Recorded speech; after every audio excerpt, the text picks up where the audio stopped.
He was 22 years old with only $3 in his pocket. His father had just passed away, leaving nothing but debt. Everyone in his neighborhood laughed at him, but inside his mind he had a plan that would change everything. He spent every night at the public library studying business, psychology and finance while others slept. He was reading 3 books every week. Knowledge became his only weapon against poverty. He noticed a problem in his city. Nobody delivered fresh vegetables to poor neighborhoods. He borrowed a bicycle and $20 from a neighbor and started his first delivery business at age 22. Within 3 months, he had 50 daily customers. He woke up at 4 a.m. every single day without fail. He ate 1 meal per day to save every possible dollar for expansion. He saved $500 and hired his first helper. He studied how supermarkets work and found a massive gap in the market. Nobody else had noticed he approached local farmers directly and cut out the middlemen completely. He offered them better prices and got fresher products, cheaper than any competitor in the city. Within 1 year, his small bicycle business became a full delivery company. With 3 trucks, his monthly income jumped from $200 to $8,000. The same people who laughed at him now asked for jobs. But then disaster struck. A large corporation entered his city and started undercutting his prices. Within 2 months, he lost 70% of his customers. His truck sat empty in the parking lot. Instead of quitting, he pivoted completely. He used his farmer connections to start an organic food brand.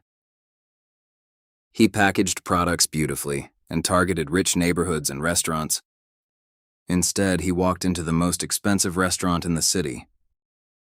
With samples in his hands, the chef tasted his organic vegetables and immediately signed a contract worth $15,000 per month. Word spread fast in the restaurant industry. Within 6 months, he supplied to 40 restaurants across the city. His revenue hit $200,000 per year. At just 24 years old, he gave 10% of everything he earned to charity every single month. Without exception, this decision changed his mindset from scarcity to abundance. Permanently, he reinvested 70% back into the business. He built a small warehouse and bought refrigeration equipment. At 25, he launched an app that connected farmers directly to consumers. Cutting out all middlemen forever, he raised $500,000 from investors who believed in his vision completely. The app went viral, 100,000 users in the first month. Farmers doubled their income. Consumers saved 40% on fresh food. Every newspaper in the country wrote about the poor boy who changed agriculture at 26.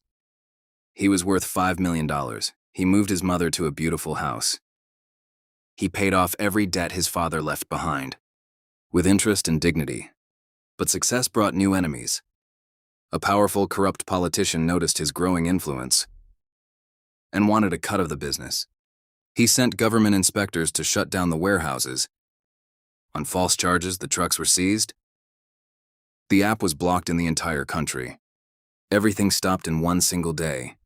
That night, he prayed 2 long rakats. He cried in sujud, asking Allah for strength and guidance. When he rose from prayer, his mind was completely clear and his fear was completely gone. He secretly recorded the politician, demanding a bribe through a hidden device. He sent the recording to 3 different investigative journalists. Simultaneously, within 24 hours, it was the top story on every news channel in the entire country. The politician was arrested live on national television. The false charges were dropped immediately. His warehouses reopened. His trucks were returned. His app went back online. The story made international headlines. Foreign investors from 3 continents contacted him. Within 48 hours, he raised $10 million in new investment. He hired 200 employees in 1 month. The crisis that was meant to destroy him made him 10 times stronger. At 32, he launched a financial literacy platform, teaching poor youth how to think like entrepreneurs. 500,000 students joined in the first year. At 34, he was invited to speak at the World Economic Forum in front of presidents and billionaires. At 35, he built the largest free school in his home country. 10,000 students study there every year, completely free at 40. His net worth reached $2 billion, but his lifestyle stayed almost identical to when he had nothing. Small car, simple food. Early mornings, late nights. The same discipline always.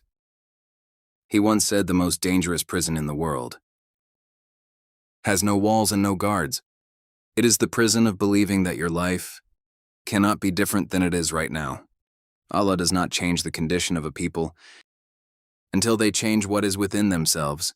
This was not just a business story. This was a man who changed himself first.